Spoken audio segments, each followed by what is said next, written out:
मूंगफली का छिलका उतारना जो कि बहुत मुश्किल होता है, आपके घंटों लग जाते हैं। खास तौर पर उन औरतों को मुश्किल लगता है जो सारा दिन काम करती हैं और फिर घंटों बैठकर मूंगफली का छिलका उतारती हैं। खास तौर पर जब अपने बच्चों को देना होता है तो उनको काफी टाइम लग जाता है। तो आज की ये वाली वीडियो देखने के बाद औरतों की ये मुश्किल खत्म हो जाएगी। मैं आज की इस वीडियो में आपको 3 बेस्ट तरीके बताऊंगी जिससे मूंगफली का दाना बिल्कुल इस तरीके से साफ सुथरा टूटेगा, ना तो वो टूटेगी और ना ही आपको घंटों लगेंगे। घंटों का काम हो जाएगा मिनटों में। इस तरह से साफ सुथरी मूंगफली निकालने के मैं आपको 3 तरीके बताऊंगी जो तीनों ही बहुत कमाल के हैं। हाथों से अगर आप मूंगफली निकालने की कोशिश करते हैं तो आपके घंटों लग जाते हैं। ज्यादा सारी मूंगफली निकालने से और हाथों में दर्द भी होने लग जाता है। तो आज की ये मुश्किल औरतों की हो जाएगी खत्म। अगर आपके घुटनों में भी बहुत ज्यादा दर्द होती है तो ये वाली वीडियो देखने के बाद आपका दर्द मिनटों में गायब हो जाएगा। जस्ट इन पत्तों के ऊपर आपने ऑयल डालना है। आपके घर के आसपास कहीं भी अक का पौधा जरूर होगा। इस अक के पौधे के आपने 3 से 4 पत्ते लेने हैं जो कि साइज में थोड़े इस तरीके से बड़े होंगे। इन पत्तों को अच्छे तरीके से साफ कर लेना है। साफ करने के बाद आपने इसको डालना है किसी भी बर्तन में। के ऊपर आपने तकरीबन 1 से 2 चम्मच आपने इसमें सरसों का तेल ऐड करना है। सरसों का तेल सिर्फ 1 से 2 चम्मच हो, इससे ज्यादा आपने इसमें नहीं डालना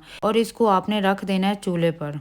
इन पत्तों को आपने हल्की आंच पर 1 से 2 मिनट के लिए कुक करना है। ज्यादा आपने इसको नहीं सुखाना, सिर्फ आपने इसको जस्ट हल्का हल्का गर्म करना है। इस तरीके से एक एक करके आप इनको अच्छे तरीके से गर्म करें। गर्म करने के बाद आपने अपने घुटनों के ऊपर इस तरीके से इसको बांध लेना है। इन पत्तों को 3-4 पत्ते लग जाते हैं। इसके बाद आपने इसको कपड़े से लपेट देना है। सारी रात लगा रहने दे। अगर जिन बुजुर्गों के घुटनों में बहुत ज्यादा तकलीफ है तो चंद दिन के इस्तेमाल करने से ही उनके घुटनों का दर्द ऐसे ही गायब हो जाएगा कि आपको खुद भी यकीन नहीं आएगा कि दर्द कहाँ से आया और कहाँ चला गया। मैंने ये रेमेडी आपको बाजू पर लगाकर दिखाई है। आपने इसको अपने घुटनों पर लगाना है और सारी रात के लिए छोड़ देना है। प्याज के ऊपर सरसों का तेल डालते ही आप इतनी कमाल की चीज घर पर खुद तैयार कर सकते हैं जिससे गर्मियों और सर्दियों का एक बहुत बड़ा जो कॉमन मसला है वो मिनटों में हल हो जाएगा। आपने 1 अदद प्याज लेना है, एक दरमियानी साइज का प्याज, और प्याज को इस तरीके से आपने अंदर से थोड़ा सा साफ करना है। बिल्कुल गोल दायरा सा आपने बनाना है। नीट सा थोड़ा सा दायरा बना लें। बाकी साइडों से आपने प्याज को जाया नहीं करना और इस तरीके से छिलका उतार दे। नीचे से आपने इसकी कटिंग हरगिज नहीं करनी। इस तरीके से थोड़े से प्याज की कटिंग करने के बाद इसके अंदर आपने अब डालना है सरसों का तेल। इसमें सरसों का तेल आपने इतना ऐड करना है जितना कि इस प्याज के सुराख में अच्छी तरीके से आ सके। और इस तरीके से जब आपने इसमें सरसों का तेल ऐड करना है, इसके बाद आपने इसमें लौंग शामिल करने हैं। 5 या 6 इसमें लौंग शामिल करें। इसके बाद आपने इसमें कॉटन रख देनी इस तरीके से और इसको सेम दिए की तरह आपने अपने घर में जलाना है। अगर आपके घर में बहुत ज्यादा मक्खी और मच्छर हैं तो उनसे जान छुड़वाने के लिए ये इतनी कमाल की रेमेडी है कि इसकी फ्रेग्रेंस से जो मच्छर हैं वो भाग जाएंगे। आप इसको अपने कमरे में जलाएं या फिर अपने किचन में, आपके घर से मक्खी और मच्छर का शर्तिया खत्म हो जाएगा। आपने इसको जरूर ट्राई करना है। एलोवेरा के ऊपर बारीक कंघी फेरें और कमाल देखें। आप इतनी कमाल की चीज घर पर तैयार कर सकते हैं। मर्दों और औरतों के लिए बहुत कमाल की चीज एक तैयार होगी। आपने क्या करना है कि आपने एलोवेरा का एक टुकड़ा लेना है और इस तरीके से आपने उसकी साइडों से कांटे उतार देने हैं और ऊपर वाली स्किन उतार दें। स्किन उतारने के बाद अब आपने क्या करना है कि आपने कोई सी भी बारीक कंघी ले लेनी है और इस तरीके से इस एलोवेरा के टुकड़े से आपने जेल निकालनी है। आपने बिल्कुल होममेड प्योर एलोवेरा जेल अपने घर में अपने हाथों से बारीक कंघी की मदद से निकालनी है। अगर आपके पास दूसरा कंघा है तो आप उसकी बारीक साइड से भी जेल निकाल सकते हैं। जेल निकालने के बाद आपने इसमें 1 चम्मच ग्लिसरीन का ऐड करना है। ग्लिसरीन डालने के बाद अब आपने इसमें 1 चम्मच भरकर चीनी का शामिल करना है। चीनी शामिल करने के बाद हाफ लीमू इसमें अच्छे तरीके से निचोड़ दें और इन सारी चीजों को बहुत अच्छे तरीके से मिक्स करें। मिक्स करने के बाद इस जेल को आपने अपने हाथों पर और फेस पर अच्छे तरीके से लगा लेनी है। अगर आप चाहें तो 1 से 2 मिनट तक अच्छे तरीके से इसको मसाज करें और इस तरीके से ड्राई होने दें। जब ये ड्राई हो जाएगी तो आपके चेहरे से जितने भी दाग धब्बे वो खत्म हो जाएंगे, एक्नी खत्म हो जाएगी। इसके साथ साथ आपकी स्किन सॉफ्ट और मुलायम हो जाएगी। इसका रिजल्ट खुद देखकर हैरान रह जाएंगे। इस तरह की वॉशरूम क्लीनर और हार्पिक की खाली बॉटल्स आपके पास मौजूद हो तो उनको हरगिज नहीं फेंकिएगा। आप इससे अपने घर की एक बहुत कमाल की चीज खुद घर पर तैयार कर सकती हैं। आपने क्या करना है कि इस तरह की जो खाली बॉटल हो आपने उसको अच्छे तरीके से धो लेना है। धो लेने के बाद आपने क्या करना है कि आपने पेंसिल से इसका निशान लगाना है। बिल्कुल आपने इस तरीके से इतना बड़ा ही निशान लगाना है और सेंटर में आपने लगाना है। अगर आप चाहें तो इससे बड़ा भी कर सकते हैं लेकिन मैंने यहाँ पर सिर्फ इतना ही किया है। आपने इसको कटर की मदद से काट लेना है या अगर आप चाहें तो कैंची या छुरी से भी इसकी कटिंग कर सकते हैं। इसकी कटिंग आपने टेढ़ी मेढ़ी बिल्कुल भी नहीं करनी, बिल्कुल आपने इसको बराबर करना है। जब आप इसको अच्छे तरीके से बराबर करेंगे तभी ये देखने में बहुत प्यारा नजर आएगा। अब देखें ये तैयार होने से पहले ही बहुत प्यारा लग रहा है। अब आपने क्या करना है कि आपने कोई सी भी टेप ले लेनी है और इसकी साइडों पर इस तरीके से आपने इसको कवर कर देना है ताकि ये हाथ पर जो प्लास्टिक है हाथ पर ना लगे। इसको और ज्यादा प्यारा बनाने के लिए भी आपने क्या करना है कि आपने इस पर कोई स्टिकर्स वगैरह ले लेने और इस पर एक स्टिकर लगा दें। मैं यहाँ पर बटरफ्लाई लगा रही हूँ, ये बहुत प्यारा लगता है। इसके ऊपर रखा हुआ भी ये देखें, इस तरीके के स्टिकर मार्केट से इजीली मिल जाते हैं और ये आपकी चीजों को बहुत ब्यूटीफुल बना देते हैं। अब आपने क्या करना है कि अगर आपके पास आपके बच्चों के टेबल पर कोई पेंसिल वगैरह रखने वाला ऑर्गेनाइजर मौजूद नहीं है तो आप इससे अपने बच्चों के टेबल पर पेंसिलें वगैरह डालकर इजीली रख सकते हैं। ये पेंसिल बॉक्स बन गया है और बहुत ही कमाल का लगता है और टेबल पर भी रखा हुआ बहुत अच्छा लगेगा। अगर इस तरीके का जो ऑर्गेनाइजर अगर लड़कियां बना रही हैं तो लड़कियां आप इसमें अपने मेकअप के ब्रशेस वगैरह भी इजीली रख सकती हैं। आप इसको अपने ड्रेसिंग वगैरह पर भी इसको रख कर आप इसमें अपने मेकअप की चीजें भी इजीली रख सकती हैं। देखने में प्यारा लगता है। वीडियो पसंद है तो वीडियो को लाइक कीजिए।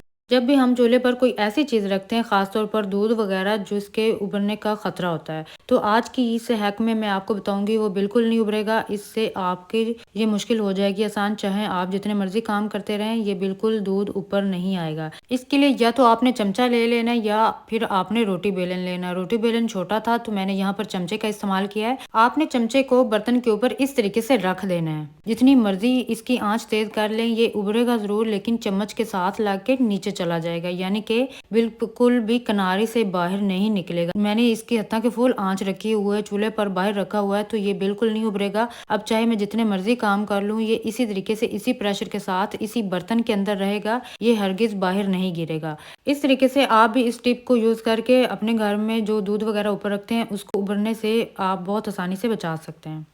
आटे के अंदर सर्फ डालते ही आप अपने घर से एक बहुत बड़ी जो टेंशन है वो उसको मिनटों में ख़त्म कर सकते हैं। बस आपने क्या करना है कि आटे के अंदर सर्फ डालनी है। इसके लिए आपको चाहिए होगा एक बर्तन में आपने डालना है आटा। 2 से 3 चम्मच आप अपनी मर्जी से आटा डाल लें और इसके बाद आपने लेना है सर्फ। 1 चम्मच भरकर आपने इसमें सर्फ ऐड करनी है। सर्फ डालने के बाद आपने इसमें 1 ही चम्मच बेकिंग सोडा ऐड करना है। बेकिंग सोडा डालने के बाद जो हम अब इसमें जो चीज़ ऐड करेंगे वो है हार्पिक। हार्पिक आपने इसमें डालना है 2 से 3 चम्मच। हार्पिक डालने के बाद अब आपने इसमें थोड़ा सा पानी शामिल करना है। पानी डालने के बाद इसको अच्छे तरीके से आपने मिक्स करना है। आपने ज़्यादा पानी इसमें ऐड नहीं करना, थोड़ा सा पानी डालकर आपने इसको अच्छे तरीके से गूंद लेना है। ज़्यादा पतला नहीं करना, बिल्कुल इस तरीके से जब हो जाए तैयार, अब आपने क्या करना है कि आपने इस आटे को उस जगह पर रखना है जहाँ पर बहुत ज़्यादा घर में आपके चूहे आते हैं। चूहों को ख़त्म करने के लिए ये इतनी कमाल की रेमेडी है कि इसको एक ही बार खाते ही ना वो ख़त्म हो जाएंगे। बस आपने अपने घर के दरवाजे के पास, अपने पौधों के पास, किचन में, हर उस जगह पर रखना है जहाँ पर चूहे बहुत ज्यादा आते हैं, तो इसको खाते ही मर जाएंगे।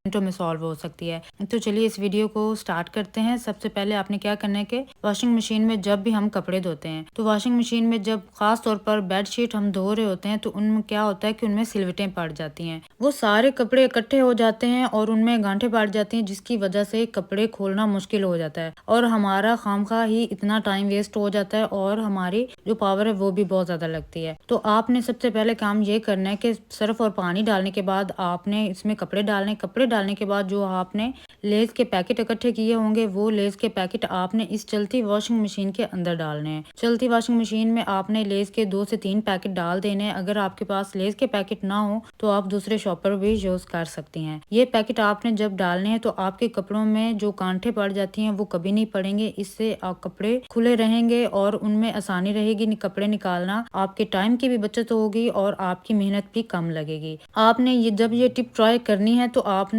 खुद ही देखना है कि कपड़े जब भी आपने निकालने हैं तो आपके कपड़ों में बहुत कम गांठें पड़ी होंगी और ये लेस के पैकेट वैसे के वैसे ही पड़े रहेंगे, जिसकी वजह से वो गांठें नहीं पड़ेंगी और आपके कपड़े बहुत आसानी से धुल जाया करेंगे। ये लेस के पैकेट इतने मजबूत होते हैं, ये फटते नहीं है। सेम इसी तरह से ही वॉशिंग मशीन में पड़े रहते हैं। आज की वीडियो आपको पसंद आए तो वीडियो को लाइक कीजिएगा, शेयर कीजिएगा और चैनल को सब्सक्राइब कीजिएगा। अगर आपके पास कांच की चूड़ियां तो आपके पास चूड़ी स्टैंड नहीं है तो इन चूड़ियों को संभालने की बहुत आसान सी आज आपको टिप और हैक बताती हूँ, जिससे आपको ये चूड़ियाँ संभालना ईजी हो जाएगा। इन चूड़ियों को देर तक संभालने के लिए आपने जस्ट एक पानी की बोतल लेनी है। जो पानी की बोतल या कोक वगैरह की, स्प्राइट की, कोई भी खाली बोतल ले लें। इस बोतल को आपने इस तरीके से कट करना है जिस तरीके से मैं करूंगी। पहले इसका कवर उतार लें और छुरी को अच्छे तरीके से गर्म करें। गर्म करने के बाद आपने बोतल को दरमियान से, बिल्कुल दरमियान से इस तरीके से काट देना है। बिल्कुल आपने इतनी इतनी बोतल को काट लेना है। बोतल काटनी है ना जब, तो आपने ध्यान रखना है कि टेढ़ी मेढ़ी आपने इसकी कटिंग नहीं करनी, बिल्कुल दरमियान से आपने इस तरीके से कटिंग करनी है। जब इस तरीके से आप इसकी कटिंग कर लेंगे, कटिंग करने के बाद अब आपने सारी चूड़ियाँ इस बॉटल के अंदर इस तरीके से डालनी है। जितनी मर्जी चूड़ियाँ इसमें डालें, इसमें ढेरों चूड़ियाँ आ जाएंगी। आपकी सारी की सारी चूड़ियाँ बहुत अच्छे तरीके से आप अपने घर में संभाल कर रख सकते हैं। तो ये ना तो टूटेंगी और ना ही बिखरेंगी। आप इसको कहीं भी अलमारी वगैरह में जहाँ मर्जी रख लेंगे तो आपकी चूड़ियाँ टूटने से बच जाएंगी, ज्यादा देर तक महफूज रहेंगी। ना कि आप बाजार से महंगे चूड़ी स्टैंड खरीदें। आप इस तरीके से प्लास्टिक की बोतलों में भी अपनी चूड़ियों को महफूज रख सकती हैं। देखिए इसमें कितनी चूड़ियां आ गई हैं, मजीद इसमें इतनी और भी चूड़ियां आ सकती हैं। आप इस तरीके से अपनी चूड़ियों को बहुत अच्छे तरीके से स्टोर कर सकती हैं और जहां मर्जी रखेंगी। अगर बैग में कहीं लेके भी जानी है तो ये टूटेंगी नहीं। ये लेमन वाली टिप और हैक तो बहुत ही कमाल की है। आपने क्या करना है कि आपने एक लेमन लेना है और इसको हाफ कट कर लेना है। इसका हाफ ही पीस यूज़ करेंगे और हाफ पीस लेने के बाद इसके बीज निकाल दें। बीज निकालने के बाद आपने क्या करना है कि आपने इस हाफ लेमन के पीस के ऊपर आपने कोई सा भी टूथपेस्ट डालना है। यहाँ पर आप हाफ चम्मच इस पर टूथपेस्ट डाल दें। आप कोई सा भी टूथपेस्ट इस्तेमाल कर सकते हैं। तो यहाँ पर हाफ चम्मच टूथपेस्ट डालने के बाद आपने इसको किसी भी चीज़ से अच्छे तरीके से फैला देना है। अगर आप चाहें तो ये चीज़ किसी भी बर्तन में भी बना सकते हैं, लेकिन मैं यहाँ पर लेमन का ही इस्तेमाल करूँगी।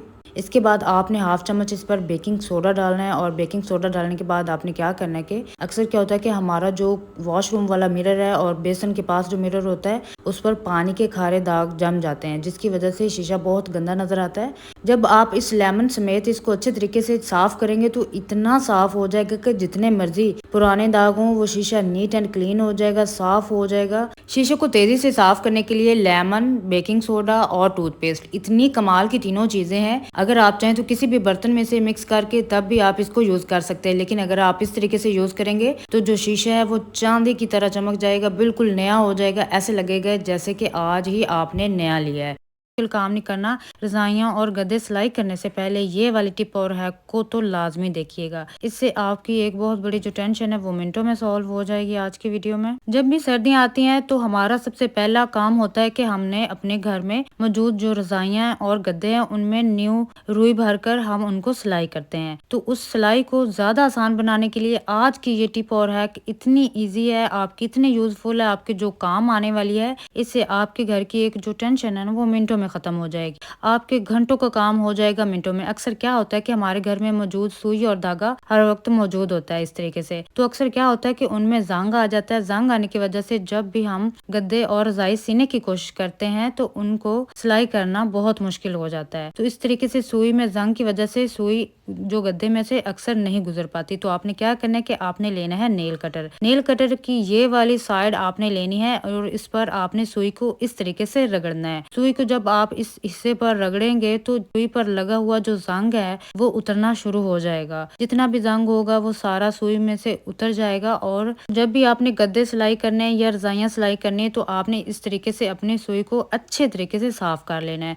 जरूरी नहीं कि जो घर में पड़ी हुई चीज है हम उसको वेस्ट करें। आप इस तरीके से अपने घर में मौजूद पुराने से पुरानी सुई को भी बहुत आसानी से साफ कर सकते हैं और ये बिल्कुल नीट हो जाती है। इससे जंग उतर जाता है और सुई बिल्कुल नई सुई जैसा ही वर्क करती है। अब आपने क्या करना है कि सुई में धागा डालना है। धागा डालकर अब आप जितनी मर्जी रजाइयाँ और गद्दे उनको सिलाई करें। बहुत आसानी से रजाई या गद्दे में से सुई गुजर जाती है और आपका काम हो जाता है बहुत ज्यादा आसान। इस तरीके से आप इस छोटी सी टिप को यूज करके आप अपना काम आसानी से कर सकते हैं। तो इस तरीके से अगर ये फिर अटके या सिलाई होना मुश्किल हो तो आपने इस तरीके से दोबारा सुई को नेल कटर पर से साफ कर लेना है और ये सुई बहुत अच्छे तरीके से वर्क करने लग जाती है। तो इस तरीके से आप इस टिप और हैक को जरूर यूज कीजिएगा। अगर आपको ये वीडियो पसंद आए तो वीडियो को लाइक भी कीजिएगा, शेयर भी कीजिएगा। आज की इस वीडियो में मैं आपको डिस्पोजेबल डब्बे और ढक्कनों की एक ऐसी टिप बताऊंगी जिससे आप अपने किचन की एक बहुत बड़ी मुश्किल है वो सॉल्व कर सकते हैं बड़ी आसानी के साथ। बड़ी आसान सी टिप पे आपने क्या करना है कि आपने ढक्कन लेने हैं। आपने उतने ढक्कन लेने हैं जितने इस डिस्पोजेबल डब्बे के अंदर आसानी से आ सकें। सो मैंने यहाँ पर 6 ढक्कन लिए हैं। प्लास्टिक की बोतल के खाली ढक्कन आपने लेने हैं और इस तरीके से आपने उनको रख लेना है। और आपने लेनी है डबल टेप। डबल टेप आपने हर ढक्कन पर इस तरीके से लगा देनी है जिस तरीके से मैं लगा रही हूँ। सो गाइस, जब तक मैं इस पर डबल टेप लगा रही हूँ आप जल्दी से वीडियो को लाइक कर दे और प्यारा से कमेंट करके बता दें कि आप ये वीडियो कहाँ से देख रहे हैं और आपका क्या नाम है। इस तरीके से आपने सारे ढक्कनों पर डबल टेप लगा लेनी। डबल टेप लगाने के बाद आपने क्या करना है कि आपने डिस्पोजेबल डब्बे के अंदर इस तरीके से आपने ढक्कन लगाने हैं। जी हाँ, डबल टेप वाला हिस्सा नीचे आएगा, वो इसके साथ डब्बे के साथ अच्छी तरीके से चिपक जाएगा। इस तरीके से सारे ढक्कन लगा देने। यहाँ पर 6 ढक्कन ही आएंगे, 6 से ज्यादा आपने इसमें नहीं लगाने क्योंकि ये डिस्पोजेबल डब्बे का छोटा साइज है, तो इसमें 6 ही ढक्कन आएंगे। इस तरीके से 6 ढक्कन लगाने के बाद आपने क्या करना है कि अक्सर क्या होता है कि हमारे किचन में एग मौजूद होते हैं और उनके रखने के लिए बास्केट वगैरह नहीं होती। अगर इस तरीके से आप टोकरी में अंडे वगैरह रखते हैं तो वो जल्दी खराब हो जाते हैं। इनको महफूज करने के लिए हम इस डिस्पोजेबल डब्बे के अंदर और इन ढक्कनों में हम इन सारे एग्स को महफूज करेंगे। अगर आप चाहें तो आप इनको फ्रिज में रखें। अगर आप चाहें तो आप अपने किचन के किसी भी कैबिन वगैरह में आसानी से रख सकते हैं। इस तरीके से ना तो अंडे टूटने का खतरा होगा और ना ही एग खराब होंगे। एग को आपने सीधी डायरेक्शन में सेट करके रखना है और इसके ऊपर आपने ढक्कन करवा कर और आपने इसको फ्रिज में रख लेना है। अगर आपको ये टिप पसंद है तो वीडियो को लाइक कीजिएगा, शेयर कीजिएगा, चैनल को सब्सक्राइब।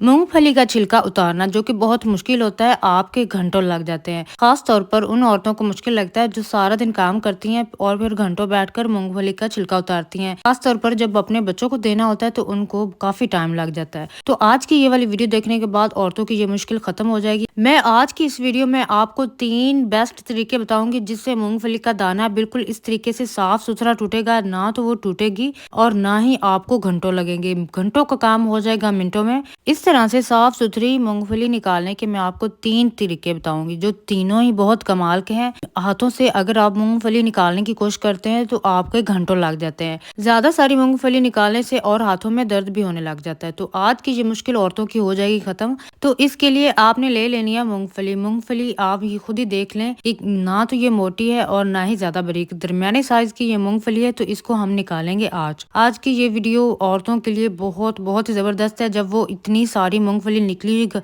अपनी फैमिली के आगे रखेंगी तो उनकी फैमिली बहुत ज्यादा खुश होगी और आपको दुआएं देंगे। बाद लोग हाथों से मूंगफली निकालने को एंजॉय भी करते हैं और साथ में खाते हैं, लेकिन बाद लोगों को बहुत मुश्किल लगता है। अगर जिनको मुश्किल लगता है तो ये वाली वीडियो खास तौर पर उनके लिए है। तो इसके लिए आपने मूंगफली ले लेनी है और उसके साथ साथ आपने ये चिमटा लेना है जो कि हमारे घर में मौजूद होता है किचन में हर वक्त। इसका हम इस्तेमाल करके मूंगफली तोड़ेंगे। आपने इस तरीके से मूंगफली को रखना है और हल्के हाथों से प्रेस करना है। अगर आप जब हल्के हाथों से प्रेस करेंगे तो बिल्कुल इस तरीके से हाथ दरमियान से टूट जाएगी और मूंगफली बहुत आसानी से निकलेगी। इस तरीके से आप इनको तोड़ते जाएंगे और साथ में पड़े बर्तन में आपने इसको रखते जाना है। जब आपने सारी मूंगफली को तोड़ लेना है तो फिर बाद में आपने इसके छिलके अलग कर देने हैं और मूंगफली को आपने अलग कर लेना है। आप खुद ही देख लें कि इससे साबुत दाने निकलते हैं, इससे टूटे हुए दाने हरगिज नहीं निकलते। अगर आप चिमटे का सही तरीके से इस्तेमाल करेंगे तो ही साफ सुथरे और साबुत दाने निकलेंगे, नहीं तो ये टूट जाया करेंगे। इससे अगर आप ज्यादा प्रेस करेंगे तभी ये मूंगफली अंदर से टूटेगी, वरना ये साबुत ही निकलेगी। आप खुद ही देख लें कि अंदर से बहुत ज्यादा साबुत दाने निकल रहे हैं, बहुत कम जो है वो टूट रहे हैं। अब मैं आपको इसका नेक्स्ट तरीका बताती हूँ। आपने क्या करना है कि आपने लेना है प्लास और प्लास की मदद से आपने इस तरीके से मूंगफली निकालनी है। इसको भी आपने ज्यादा जोर से प्रेस नहीं करना, हल्के हाथों से या प्रेस करेंगे तो मूंगफली दरमियान से टूट जाएगी और इससे मूंगफली के दाने बिल्कुल साबुत निकलते हैं। और ये बहुत बहुत ईजी और ये मेरा तो फेवरेट तरीका है। ये वाला बहुत ईजी तरीका है। इस तरीके से आपके हाथों में दर्द नहीं होगी, बिल्कुल भी नहीं होगी और बहुत आसानी से आप मूंगफली भी निकाल लेंगे। तो आप बहुत कम वक्त में ढेरों मूंगफली इस तरीके से भी बहुत आसानी से निकाल सकते हैं। तो ये वाली टिप आपने जरूर ट्राई करनी है, इससे भी मूंगफली बहुत आसानी से निकलती है। इस तरीके से आपने मूंगफली को तोड़ तोड़ के एक बर्तन में रख लेना है और फिर इसको या आप किसी कपड़े पर रगड़ेंगे तो ये सारे दाने अलग हो जाएंगे और मूंगफली अलग हो जाएगी। अगर आप चाहें तो इस तरीके से अपने हाथों से भी मूंगफली को दानों से अलग कर सकते हैं। सारी मूंगफली से छिलके अलग करने के बाद इस तरीके से आपको भी साफ सुथरी मूंगफली बिना मेहनत के और बहुत कम टाइम में आप निकाल सकते हैं। आपने इसको जरूर ट्राई करना है। ये जो लास्ट तरीका है इसमें आपने लेना है एक पिलो कवर या कोई भी आप कपड़ा ले लें जो भी आपके घर में एक्स्ट्रा है, तो इसके ऊपर आपने इस तरीके से मूंगफली को फैला देना है एक साइड पर। जिस तरीके से मैंने फैलाई है सेम इसी तरीके से आपने इसके ऊपर इस तरीके से कपड़ा करवा देना है। कपड़ा करवाने के बाद आपने कोई सी भी लकड़ी का पीस ले लेना है या किसी भी टाइल का पीस ले लें और इस तरीके से आपने इसको रगड़ना है। हल्के हाथों से रगड़ना है, ज्यादा जोर बिल्कुल भी नहीं लगाना और इस तरीके से आपको मूंगफली की टूटने की आवाजें आती जाएंगी। इससे जो मूंगफली है वो दानों से अलग हो जाती है और बहुत आसानी के साथ जो मूंगफली है वो बहुत ज्यादा आप बिना मेहनत के बहुत कम टाइम में निकाल लेते हैं। ये वाला तरीका ज्यादातर फैक्ट्रियों में यूज किया जाता है और इस तरीके से वो लकड़ी के तख्ते बनाकर और इसमें मूंगफली रख देते हैं जिससे मूंगफली दानों से अलग हो जाती है। छिलके हैं वो अलग हो जाते हैं और मूंगफली अलग हो जाती है। इससे भी आपका बहुत ज्यादा टाइम बच जाता है और बहुत कम वक्त में आप ज्यादा मूंगफली इस तरीके से भी बहुत आसानी से निकाल सकते हैं। तो इसी तरह से आपने इसको जब पीस लेना है तो पीस लेने के बाद कोई सा भी बर्तन ले लें और इसमें मूंगफली अलग करते जाएं और छिलके अलग करते जाएं। इससे भी आपकी ढेरों मूंगफली निकल आएगी मिनटों में। बस आपने या कुछ दाने रह भी जाएं तो आपने इसको दोबारा से ट्राई करना है और फिर वो वाले दाने भी मूंगफली से अलग हो जाएंगे। ठीक है, इस तरीके से आपने मूंगफली निकाल लेनी है। मूंगफली निकालने के मैंने आपको तीनों तरीके बताए, तीनों ही बहुत यूजफुल हैं। आपने इसको जरूर ट्राई करना है और आपने इस वीडियो को देख कर मुझे बताना है कि आपको ये मूंगफली निकालने के तीनों तरीके कैसे लगे और आपको कौन सा तरीका अच्छा लगा, ये भी जरूर कमेंट में बताइएगा।